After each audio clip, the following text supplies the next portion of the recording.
بسم الله الرحمن الرحيم الحمد لله رب العالمين والصلاة والسلام على أشرف الأنبياء والمرسلين وعلى آله وصحبه وسلم تسليما كثيرا أما بعد. Donc on va commencer Inch'Allah une série de cours sur la jurisprudence islamique liée à la famille musulmane, qu'on dit en arabe fiqh al-usra, basée sur une série de cours donnés par le cheikh Sulayman al-Ruhaili Hafidhahullah, enseignant actuellement à la mosquée du prophète alayhi salam à Médine, et aussi enseignant à l'université islamique de Médine, qu'on va essayer de traduire Inch'Allah et résumer. Donc ce sujet-là, la jurisprudence liée à la famille musulmane, et qui va être un sujet assez vaste, puisqu'il parle de manière générale de la famille. Et quand on dit la famille, c'est la vie durant le mariage. Et aussi avant tout, comment choisir pour que ce mariage soit réussi. Et qu'est-ce que veut dire le mariage au niveau de l'islam? Quelles en sont ses conséquences? Et aussi parler de manière beaucoup plus précise des relations qu'il doit y avoir entre les deux époux, bâties bien entendu sur le livre d'Allah et de la Sunna. Et également il rentrera dans ce sujet l'éducation des enfants qui découle bien sûr de cette vie familiale. Et aussi on donnera un aspect important pour ce qui est de la jurisprudence du mariage et de relations entre les époux. Et il rentrera aussi dans ce sujet-là pour ce qui est du divorce. Donc c'est un sujet très important à ne pas ignorer, surtout en ces temps-là. On voit beaucoup de musulmans ignorer ces règles-là. Et le fait d'ignorer cela engendre de grosses conséquences graves. Ça peut être une cause de conséquences graves comme divorce, division des foyers, des familles, des enfants, puis qui peut en découler après cela pauvreté, bien d'autres choses encore, d'autres conséquences plus graves. Bon.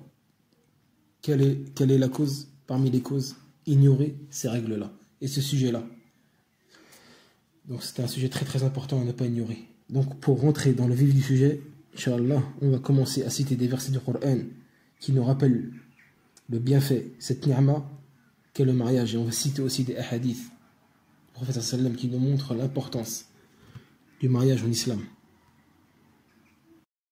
Donc mes chers frères et sœurs, l'islam est une religion complète et universelle et apte en tout temps et en tout lieu. Et dans le livre d'Allah, il y a une explication de toutes choses. Et dans la sunna de notre prophète, alayhi salam, il y a un guide vers tout bien et un avertissement contre tout mal. Il n'existe aucun acte de bien sans qu'il ne l'ait montré, alayhi salam, à la communauté, ni aucun mal dont il ne l'ait prévenu. Et dans le suivi de la législation d'Allah, une vie heureuse pour les gens et les sociétés, et paix et tranquillité pour eux, voire même pour toutes les créatures. Il n'y a pas un bien sur terre sans que ce ne soit par la grâce d'Allah et sa miséricorde. Il n'y a pas un mal qui se produit sur terre sans que ce ne soit à cause de la transgression de la législation d'Allah. Et parmi les choses qui est venue dans notre religion, dans lequel il y a la réussite et le bonheur et tranquillité, et aussi suivi des prophètes en général et de notre prophète en particulier, le mariage. Le mariage a une grande importance. Le mariage a une grande importance dans notre religion. Et parmi son importance, c'est que le mariage est un engagement, un pacte sérieux et solide.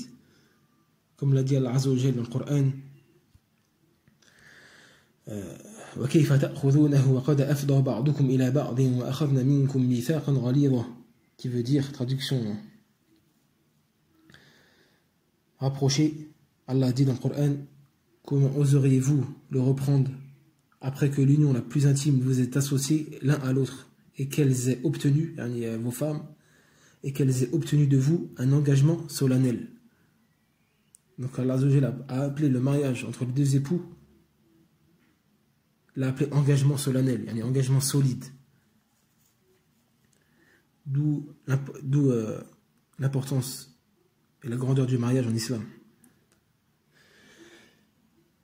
Et le prophète dit, alayhi salam, كما جاء في صحيح مسلم اتقوا الله في النساء, يقول النبي صلى الله عليه وسلم اتقوا الله في النساء فإنكم أخذتموهن بأمان الله وَاسْتَحْلَلْتُمْ فُرُوجَهُنَّ بِكَلِمَاتِ اللَّهِ. Donc le prophète a dit, sallallahu alayhi wa sallam,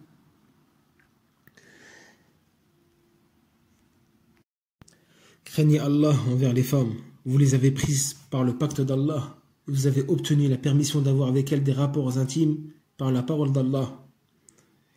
Et parmi son importance, le mariage dans l'islam, le fait qu'Allah cite le mariage comme un bienfait de sa part. Il dit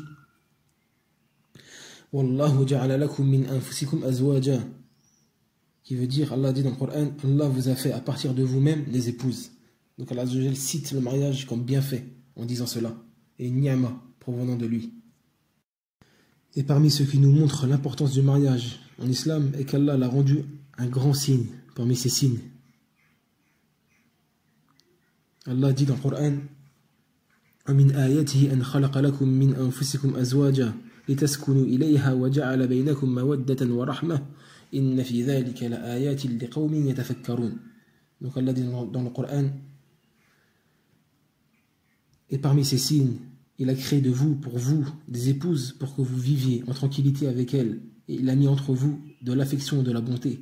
Il y a en cela des preuves pour des gens qui réfléchissent.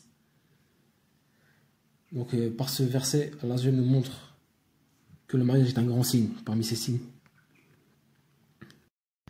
Et parmi ceux qui nous montrent la grandeur du mariage dans notre religion est que le mariage fait partie de la tradition des prophètes, alayhimus salam. Allah dit dans le Coran وَلَقَدْ أَرْسَلْنَا رُسُلًا مِّن قَبْلِكَ وَجَعَلْنَا لَهُمْ أَزْوَاجًا وَذُرِّيَّةً. Il dit, et nous avons certes envoyé avant toi des messagers et leur avons donné des épouses et des descendants. Et parmi ceux qui nous montrent l'importance du mariage dans notre religion est que c'est une tradition de notre prophète Mohammed sallallahu alayhi wa sallam. Et le fait de se détourner du mariage, c'est se détourner de sa sunna. يقول النبي صلى الله عليه وسلم ولكني أصوم وأفطر وأصلي وأرقد وأتزوج النساء فمن رغب عن سنتي فليس مني. Le prophète dit sallallahu alayhi wa sallam, je prie et je dors, je jeûne et je mange et j'épouse les femmes. Celui qui se détourne alors de ma sunna n'est pas des miens.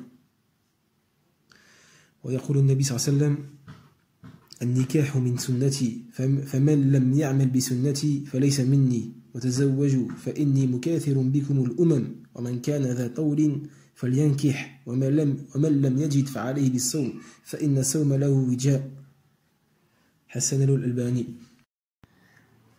Donc le prophète dit, le mariage est ma sunna et celui qui ne pratique pas ma sunna ne fait pas partie de moi. Mariez-vous, je serai certes fier que vous soyez la communauté la plus nombreuse parmi les autres communautés le jour du jugement. Celui qui en a les moyens, qu'il se marie. Et celui qui ne trouve pas de quoi se marier, qu'il jeûne, car le jeûne sera pour lui une protection. Et le hadith est authentifié par le grand savant Sheikh Al-Albani. Et parmi ceux qui nous montrent l'importance du mariage dans notre religion, est qu'il est une cause de posséder la meilleure des choses. يقول النبي صلى الله عليه وسلم